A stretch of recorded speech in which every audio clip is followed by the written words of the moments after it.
Programa Thaís Venâncio. Oferecimento Inês, aluguel de consultórios médicos com a melhor estrutura para o seu paciente. E Personal Print, comunicação visual em tecido, painéis para festas infantis e eventos corporativos.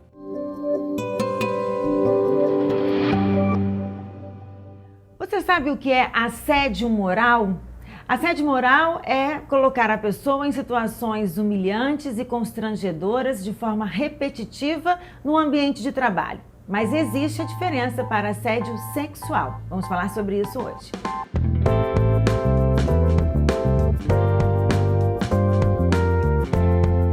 Eu converso agora com a advogada Andréa Camargo, que vai falar pra gente sobre um desses problemas enfrentados por empregadores e empregados, né, Andréa?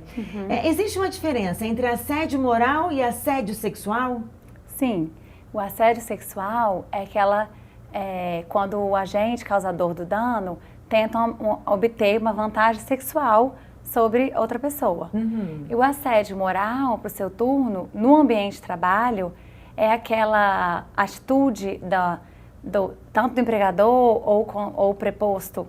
Pode ser no mesmo nível hierárquico. Não precisa ser o dono da empresa. Não. Pode ser um outro funcionário, Sim. ou abaixo ou acima daquela pessoa. Ou na mesma hierarquia dele, mas que tem atitudes, gesto, fala, que reiterada no tempo, ou seja, né, precisa de ser prolongada a atitude, cause esse dano psíquico como se fosse um terror psicológico mesmo. Vamos tentar exemplificar para poder quem está assistindo ter uma ideia. Assim, quando é um assédio sexual, a pessoa tem que chamar a outra para sair, ou falar da roupa dela, ou falar que ela é bonita, ou que tem seios bonitos.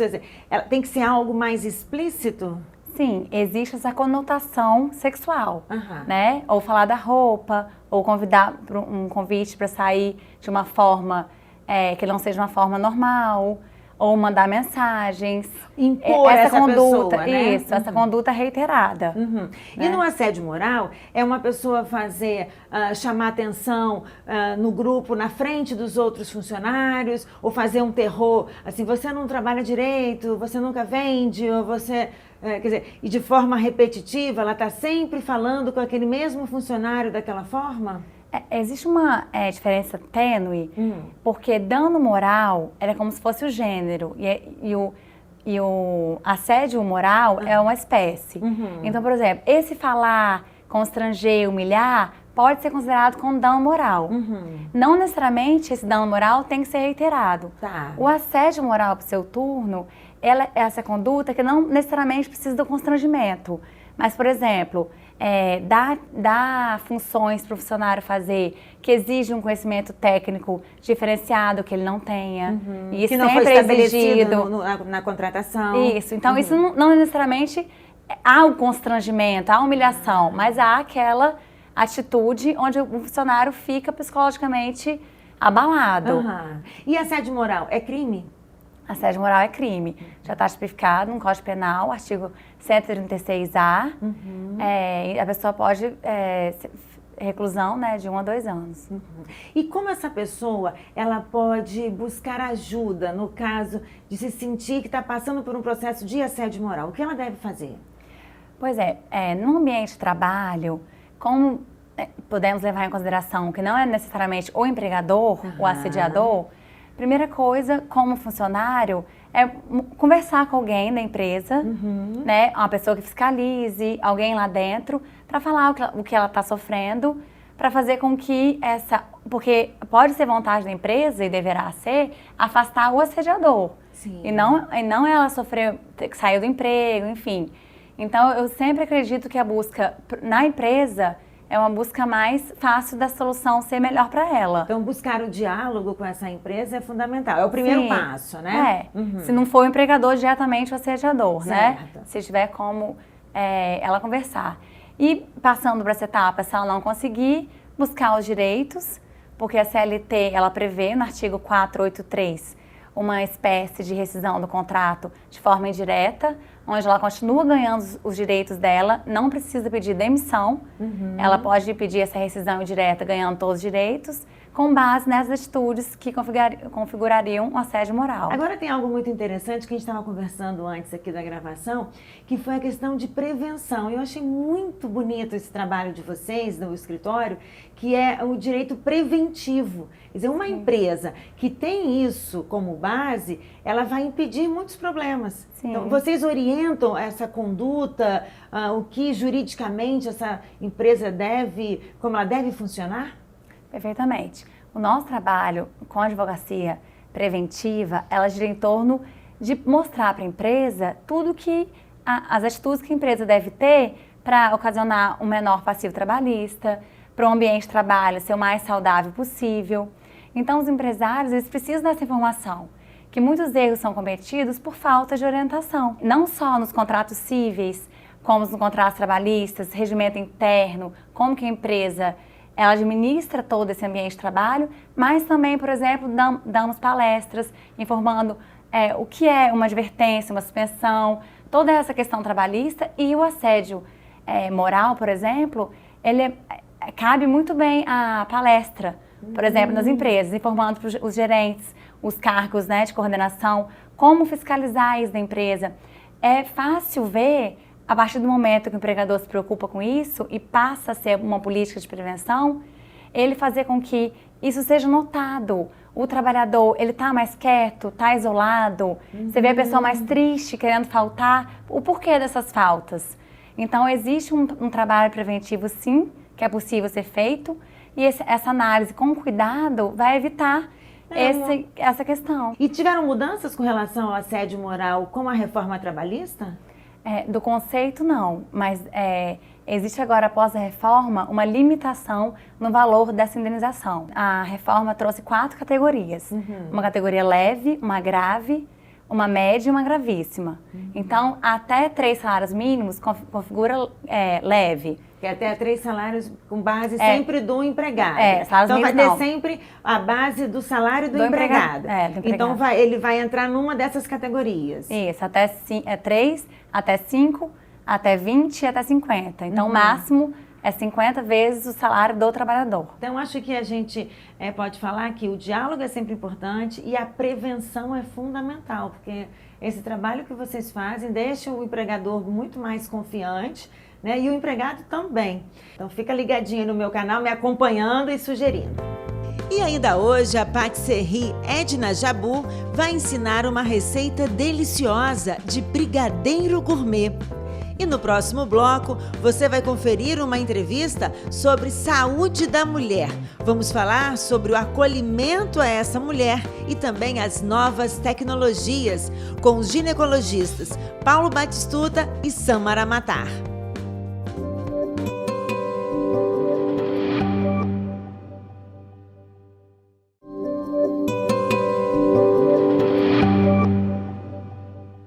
Hoje eu vou falar sobre o universo feminino, os cuidados dessa mulher contemporânea, novos tratamentos usando laser. E eu vim conhecer o novo consultório do Dr. Paulo Batistuta, que já é um integrante da minha família, né? Fez os meus 3 partos. E também com a filha, com a Samara. Eu decidi fazer essa entrevista aqui, mas em 2 partes, tá? Eu vou falar um pouco com o Paulo sobre a questão dessa mulher contemporânea, da necessidade dessa mulher, desse atendimento individualizado.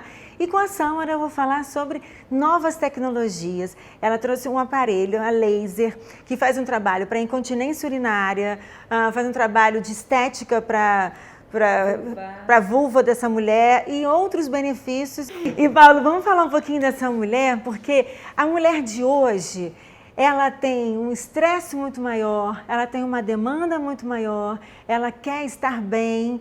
E como é que ela chega para você hoje, por esse médico? Que atendimento esse médico deve oferecer a ela? Pois é, Thaís, o conhecimento técnico ele tem crescido muito, as tecnologias, tudo isso tem amadurecido bastante.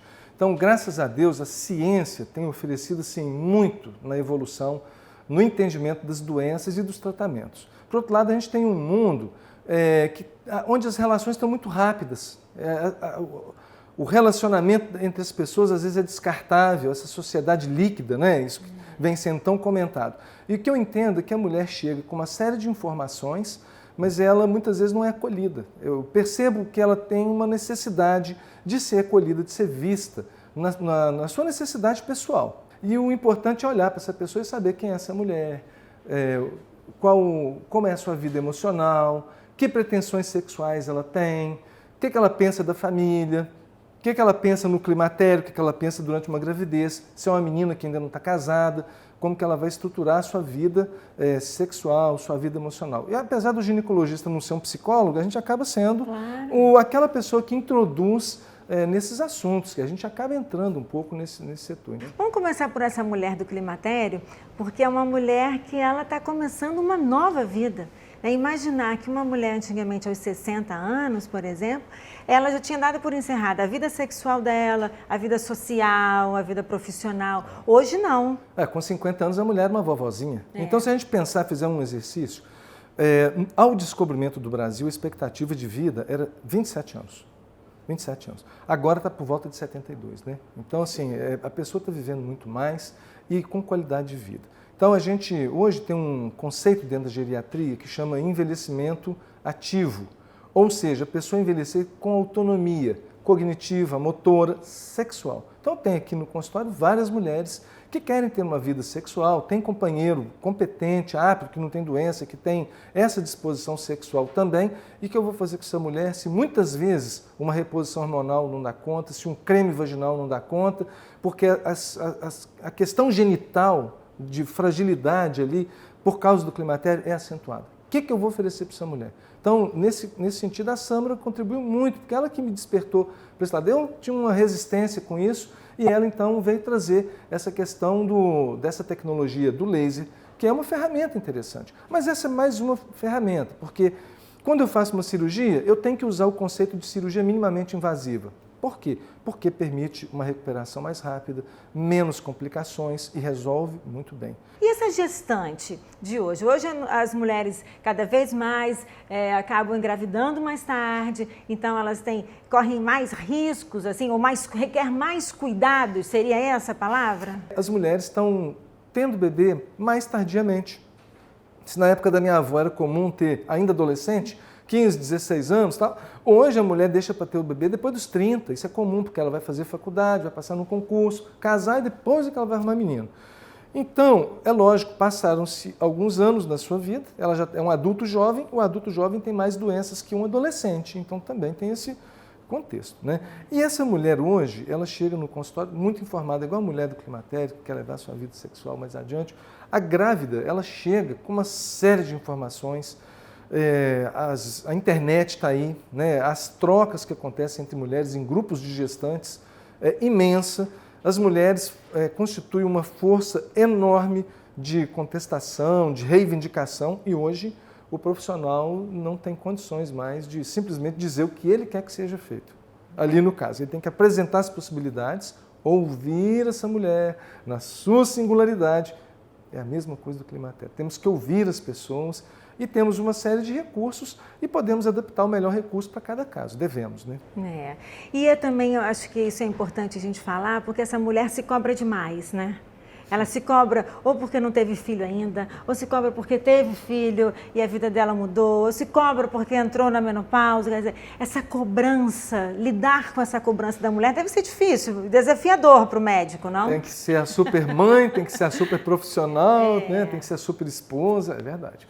Eu acho que o médico, nesse sentido, ele tem que estar aberto, tem que acolher. E isso, Thaís, a gente não consegue sem olhar para uma pessoa. Porque doença é uma coisa e a pessoa que adoece é outra história. Eu não dou remédio para uma personalidade, dou remédio para uma doença, mas eu tenho que ouvir aquela pessoa, eu tenho que adaptar o tratamento que a gente faz à necessidade daquela mulher, daquele indivíduo, né? A gente não pode ser inocente. Nós estamos falando aqui de afetividade, de sentimento, pode parecer que é tudo, sentimento. Isso é fundamental, mas nós não podemos perder de vista as regras de atendimento científicas, clássicas, que a medicina está aí para mostrar para a gente. Então, o câncer de colo existe, o câncer de mama existe, distúrbios hormonais existem, a osteoporose existe, o diabetes, como você mencionou, a hipertensão, tudo isso requer um conhecimento científico e protocolos muito bem estudados. Então, esses protocolos científicos, essa alta tecnologia para trazer um conforto tem que ser associado também a um olhar particular para cada mulher. Então a gente agora vai conhecer novas tecnologias para cuidar dessa mulher. Hoje existe uma tecnologia nova que cuida dessa mulher como um todo, é isso? Existe. E outras associadas também. Eu costumo dizer que a gente não pode se deixar perder pelos padrões. Não existe um padrão genital, não existe um padrão. Existem mulheres que elas sentem pleno conforto como elas são, com suas manchinhas, com a maneira como é tua vulva, tua vagina, e outras que elas não conseguem ter uma vida sexual satisfatória, elas morrem de vergonha, elas têm dificuldade de ir numa praia ou de se trocar num vestiário, alguma coisa, por conta das suas inseguranças íntimas. Eu acho que a gente pode oferecer tratamentos para melhorar muito a qualidade de vida, a funcional, né, qualidade funcional da função genital sexual das mulheres. E a gente pode oferecer também para melhorar, sim, a parte estética. Eu gosto muito de trabalhar com laser porque ele atua bem no tratamento e manejo de foliculite, que é quem tem sabe como é difícil, como é cansativo. Às vezes já usou um monte de antibiótico, fez peeling, fez um monte de coisa e não melhora. E o laser, ele ajuda muito a atrofiar os sebinhos, né? O que forma essa foliculite e melhora o aspecto da pele. Então, trata cicatriz, trata mancha, trata as craterazinhas. Eu acho que esteticamente as mulheres, elas têm assim um up, ficam muito felizes com o resultado. Agora tem um outro problema que também é muito comum na mulher, que é a incontinência urinária. Que atinge mais ou menos 40% das mulheres no climatério e na menopausa.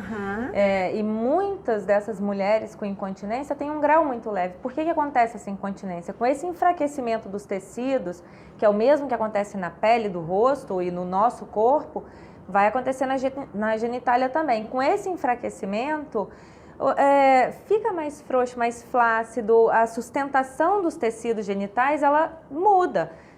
Fica mais soltinho mesmo. Lubrifica menos. Lubrifica menos, fica mais fácil de ter lesão. Igual pele de velhinha, que qualquer coisa machuca, uma pele fininha, uma pele mais delicada, que a gente precisa ter um pouco mais de cuidado, isso acontece na vagina também. A cirurgia, muitas vezes, é necessária. Às vezes, o laser não vai substituir a cirurgia, mas muitas vezes ele vai tratar e vai adiar em anos, 10 anos, uma cirurgia, por exemplo, que não é milagre também, né, gente? Fico assim, pensando que a mulher que está me ouvindo agora, vamos imaginar que ela está com 50, 60 anos e vai fazer um tratamento com laser, ela consegue rejuvenescer aí alguns anos?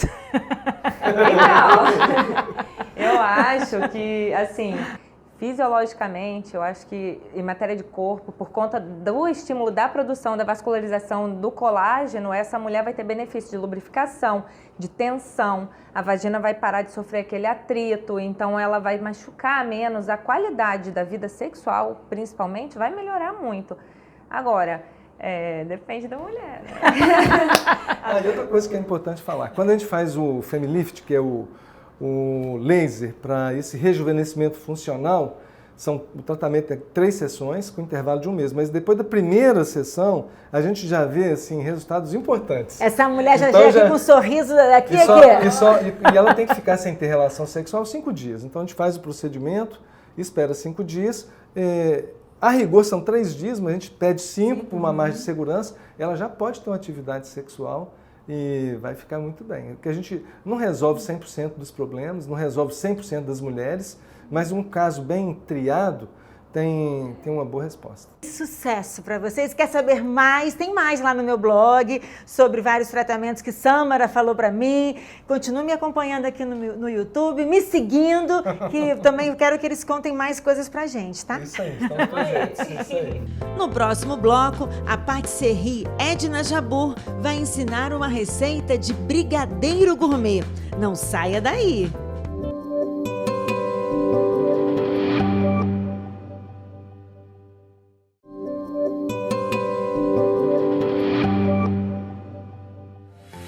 Você procura consultório médico para alugar?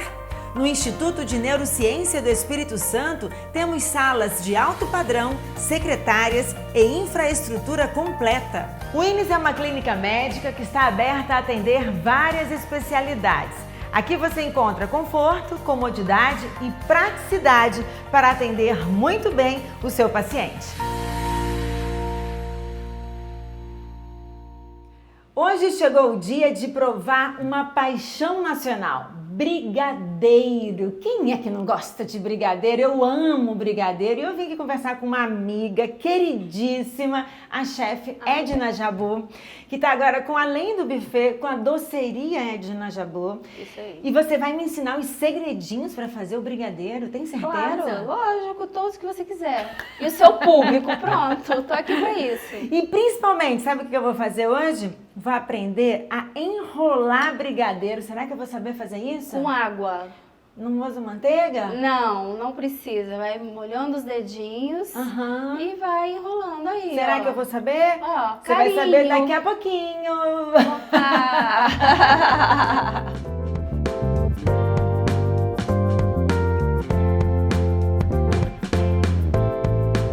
Qual é a diferença do brigadeiro gourmet para o brigadeiro que o adolescente gosta? Então, tudo que é gourmet, ele é mais elaborado, né? Então, hoje a gente vai fazer o brigadeiro gourmet. Ele vai ser com chocolate nobre. O que é um chocolate nobre? O chocolate puro. Não é só o chocolate importado? Não, o chocolate nobre pode ser um chocolate nacional, pode ser um chocolate suíço, pode ser um chocolate alemão, não interessa. Ele tem que ter manteiga de cacau. Tá. Tá? E nós temos bons chocolates nacionais? Temos excelentes chocolates nacionais. Qual é a diferença? Então, vou falar um pouquinho rapidinho do chocolate fracionado e do chocolate nobre. O chocolate nobre, quando você derrete, você tem que temperar. O que é a temperagem? Voltar a ele a uma temperatura que ele coloque na forma e solte. Tá? O fracionado, ele é um chocolate que ele tem pouquíssima manteiga de cacau, ele tem óleo vegetal. Então, ele é um chocolate mais barato, você não precisa temperar. Hoje a gente tem bons? Temos, mas não é o mesmo paladar de jeito nenhum. Tanto que ele é o chocolate nobre nacional, por exemplo, é o dobro do preço. Porque a manteiga de cacau é cara. Hoje, qual que vai ser a nossa receita? Eu trouxe um chocolate importado, que é o da marca Callebaut, é um belga. Creme de leite, leite condensado. Pelo que eu tô vendo aqui, você não usa manteiga? Não, porque a gordura tá aqui, ó. No creme de leite. Então e não você, precisa. colocando esse creme de leite, você também dá uma textura mais cremosinha. E o chocolate também tem a gordura, né? Então vai ficar mais cremoso ainda. Primeiro a gente vai colocar os ingredientes. Uma coisinha. Tá vendo essa panela? Dica, vamos lá. Por que você usa essa panela? Porque ela é de alumínio batido duplo, grosso. Você não ligou o fogo antes? Não, vou mexer primeiro um pouquinho. Ah, então primeiro você coloca os ingredientes e depois você liga o fogo. Isso. Então vamos lá. Primeiro leite condensado. Uma lata de leite condensado. Eu vou fazer uma receita, tá? Uma lata de leite condensado. 2 colheres de creme de leite. 100 gramas de chocolate. Vamos ligar o fogo. Vamos lá. Eu não posso parar de mexer esse brigadeiro? Não. Não. No início, essa panela estava com fogo alto para poder derreter esse chocolate. Agora você abaixou o fogo e esse chocolate derreteu super rápido, né? Super rápido, ele é grosso, tá vendo? Tô vendo. Olha como um chocolate... Vocês devem estar acostumados a fazer com pó? A textura fica totalmente diferente. É totalmente diferente. E aqui são 100 gramas de chocolate 70%, ele é forte. E aqui, ó, a dica. Nunca parar de mexer, porque se ficar aquele grumo, ele fica muito Pra enrolar ruim. fica horrível, Fica. né? E aqui o brilho dele, ó. Olha. Por quê? Creme de leite e o chocolate nobre. Outra dica, soltando Ponto da do panela. brigadeiro. Tá vendo? Por que Nossa. esse ponto é diferente para quem faz em casa com pó? Ah. Porque ele tá com chocolate. Né? O chocolate Porque ele tem manteiga de nobre, cacau muito. nesse chocolate. Então ele com junta nobre. mais em bloco, ó. Tá. Ele junta, tá vendo?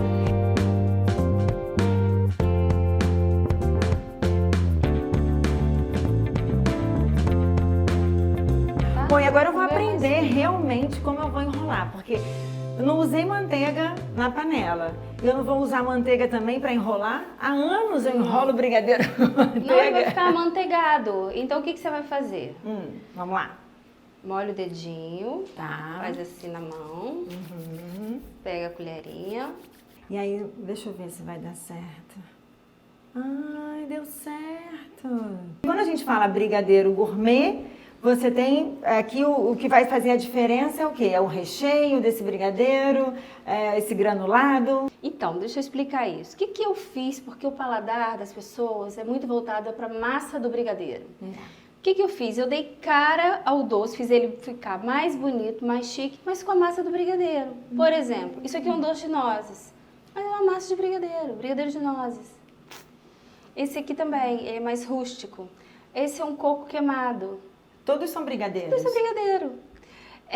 Esse aqui, ó, ele é um brigadeiro mole aqui embaixo, uma massa mais mole, mais macia, com frutas secas.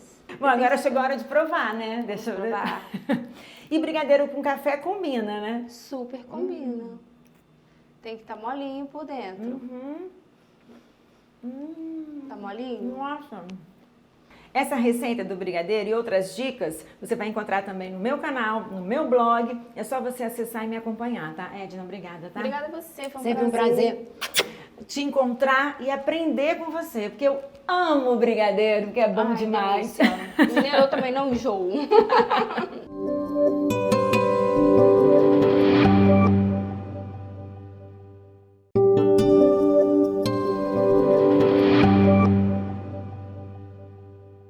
Programa Thaís Venâncio. Oferecimento Inês. Aluguel de consultórios médicos com a melhor estrutura para o seu paciente. E Personal Print. Comunicação visual em tecido. Painéis para festas infantis e eventos corporativos.